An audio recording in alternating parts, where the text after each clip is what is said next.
Once upon a time, in the heart of the African savanna lived a giraffe named Gertie.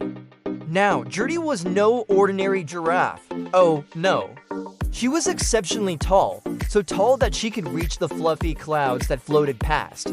But as much as Gertie loved her home and her family, there was one thing she wished more than anything else: to be as short as her friends, the meerkats. You see, every day when Gertie looked at her reflection in the watering hole, she saw a giraffe staring back at her, a very tall giraffe. And every night when she looked up at the stars, she wished upon every single one to be small like her meerkat friends. One day, Gertie decided that she couldn't wait any longer to be short. So she set out on an adventure to find a way to shrink herself. As she walked through the tall grass, humming a little tune, she came across a meerkat standing on a termite mound. "Excuse me," said Gertie, "but would you please help me? I want to be as short as you." The meerkat twitched his whiskers and said, "Why on earth would you want to be short like me?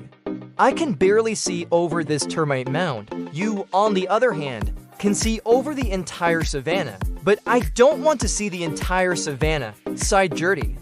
"I just want to fit in with my friends." Just then, a troop of baboons passed by and they all chattered. "Hey, Gertie, why are you so glum? Come play with us." Gertie shook her head.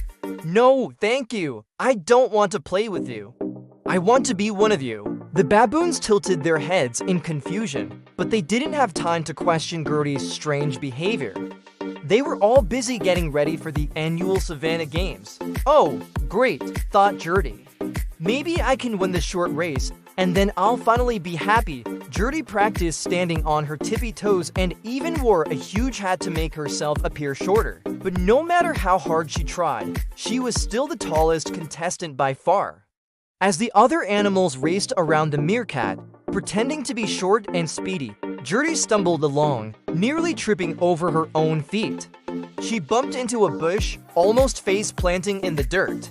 Suddenly, the sky darkened and raindrops began to fall. Poor Gertie. Not only was she the clumsiest giraffe anyone had ever seen, she was also soaked to the bone. Just then, she spotted a tiny little hut nestled under the roots of a baobab tree. As she approached, she heard a voice say, "Come in, come in. You look like you need some tea and a good long rest." It was the wisest turtle in the whole savannah. After sipping some hot tea and listening to the soothing sound of the rain, Gertie explained to the turtle her wish to be short like her friends. The turtle smiled knowingly. "My dear Gertie, you are beautiful just the way you are. Being short has its challenges, but being tall has its perks, too. You may be the tallest animal in the savannah, but that means you can also get the best snacks on the highest shelves. No one else can reach them. You are exceptionally talented, Gertie, and there is no one else like you in the whole wide world." Gertie thought about what the wise turtle had said. She realized that just because she was different didn't mean she had to change. In fact, being tall meant she could do things that other animals couldn't. The next day, Gertie stood tall and proud at the Savannah Games, realizing that being different wasn't a bad thing. And although she didn't win the short race, she did win the high jump, easily clearing the bar set at giraffe height. From that day on, Gertie was no longer ashamed of being a tall giraffe. She knew that being different was what made her special, and she was perfect just the way she was. And that, my friends, is the end of the story. Don't forget to like and subscribe.